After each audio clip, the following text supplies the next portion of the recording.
Try again.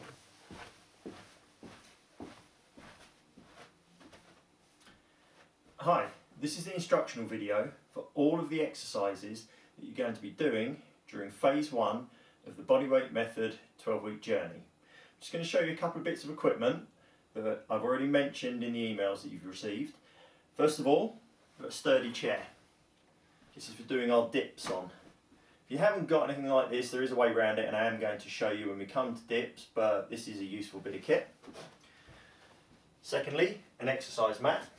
This is a basic foam, cheap exercise mat that you can buy pretty much anywhere. That's perfectly adequate. You can use a bath towel if you prefer. If you haven't got one of those, and you can even go all out and buy a yoga mat or something, but you don't need to go out buying specific bits of equipment for this course. I've also got an exercise step. If you've got one, it'll come in handy. Then you can use this in place of the chair and also in place of a set of stairs if you haven't got a flight of stairs. You don't need to buy one of these, but they can be picked up pretty inexpensively in most sort of stores that sell fitness equipment.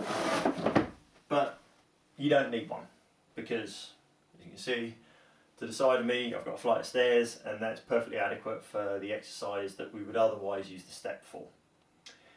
Okay, first thing I'm going to do is show you the stretch routine that I want you to do at the end of every workout. Okay, I'm just going to show you the stretches. I'm not going to hold them for the full length of time, but you're going to do them for 30 seconds each at the end of every workout. If you want to stretch before your workout, you can, but you don't need to. This is important that you do after every workout so that your muscles are nicely lengthened out at the end of the workout so they don't tighten up too much and become too sore. Okay, first one we're going to do, you take your feet wide, as long as your feet flat on the floor. You're just going to lean forwards towards the floor, keeping the legs as straight as you can. You can let the knees bend a little bit if you need to. And now we'll get a stretch into the back of the upper leg down towards the knee. Second stretch, 1 foot forward, 1 foot back. Going to keep that back heel on the floor, and bend that front leg, pushing that back heel back and down as you do so, so you'll feel that stretch back here in the calf muscle. It's important you do that one because calf muscles do a lot of work and they do tighten up. You're going to do that 30 seconds on each leg. Then you're going to pick your foot up, pull it up to your bottom. You want to keep that knee forwards. Don't let the knee come back without the wobble, hopefully. Don't let the knee come back like that, and don't lean forwards. You want to keep your body upright. Pull the foot up towards your bottom so you get a stretch down the front of your thigh. You're going to take one hand behind the other, push forwards, drop your chin to your chest. You reach right forwards, get that stretch across the top of your shoulders at the back there. The final one, hands to the small of your back. Drop your hands down and lift the weight. Don't lean forwards. Keep your body upright, get that stretch across the front of your chest, okay? Now all of those stretches you're holding for 30 seconds. The ones you're doing on a single side, like this one and that one, 30 seconds on each side. Okay, so that's all your stretches. We're going to go into the exercises now. I've got a little list here, so I am going to keep looking to the side to make sure I'm going in the right sequence because these are in alphabetical order. You will receive an email with the position that each of these exercises is, the time on the video, so that you don't have to scroll through the whole video to find it. You can just go to the time and it will tell you, and you'll then find the exercise that you're looking for. Okay? First one we're going to do is called an alternate lunge. From a standing position, you just step forwards and then push back. The back heel lifts up. Nice long stride, longer than you would if you were walking. Then you sink down. Keep your body upright if you can. Try not to sink forwards with the torso. Keep that front knee behind your toes. Don't sink forwards like that. So you're going straight down, push back. And it's called an alternate lunge because you do it alternately. Okay? Nice steady pace with that. Don't rush it. It's a really good one for your thighs. Next one is an alternate squat. Okay. Start with your feet together, heels on the floor, squat down. You then jump out and squat with the feet apart. Jump in, feet together, jump out, feet apart. Now if you don't want to jump, you can feet and knees together, feet and knees apart. From the side you'll see that my heels, apart from when I'm actually lifting up or jumping, are on the floor. Don't do this. Don't let those heels come up, okay? It's important. Okay, we've also got an alternate press up. Start on the floor, hands nice and close together. You can do this on your knees or your toes. You go down, up, take the hands wide, down, up, close in, down, up, out, down, up. If you want to make it more challenging, you can explosively push off the floor and jump the hands over. You don't need to. Like I said, it can be done on your knees. If you're going to do press ups on your knees, don't do them like this, don't do them in a box position, you'll get nothing out of it. What you want to do is start off on your toes and then just let your knees drop to the floor. And that will still make sure that you work, but it takes some of that load away. Okay? Okay, next one is favourite of all fitness instructors, but very rarely a favourite of people participating in programs. It's called a burpee.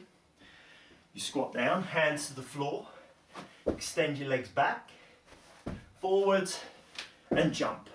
Again, obviously, if you're not keen on jumping, you can take the jump out, and you can even step the legs back and come up. Just the getting on the floor and getting up is going to make you work.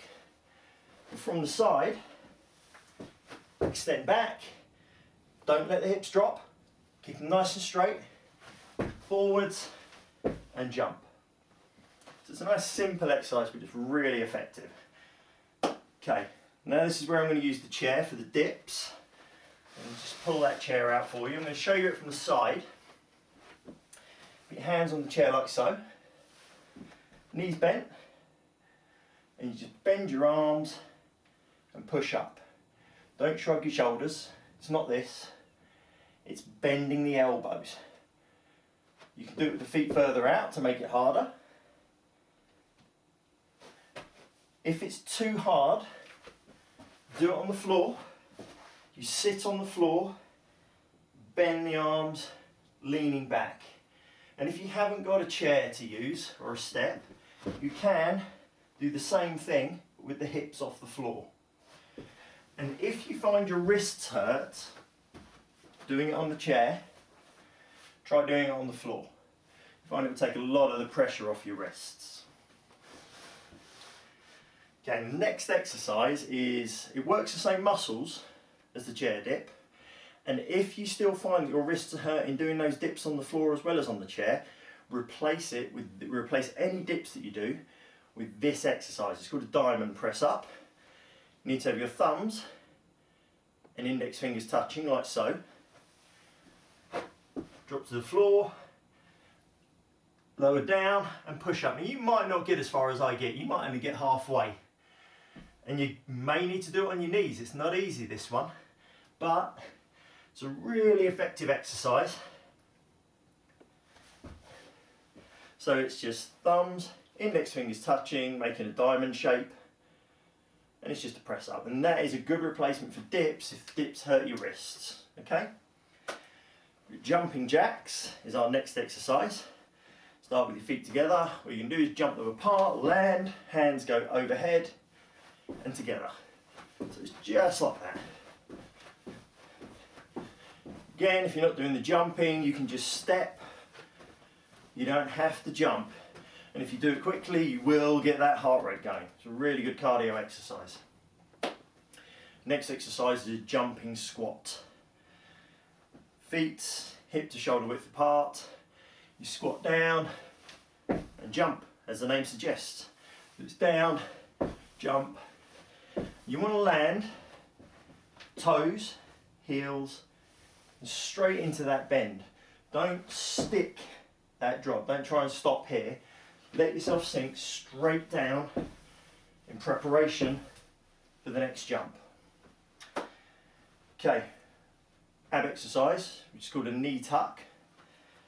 You'll be on the floor, hands behind your hips, feet on the ground. You're going to pull your knees towards your chest and just sit forwards a little bit as you do so. And to make this harder, keep those feet off the floor. Harder still, hands up.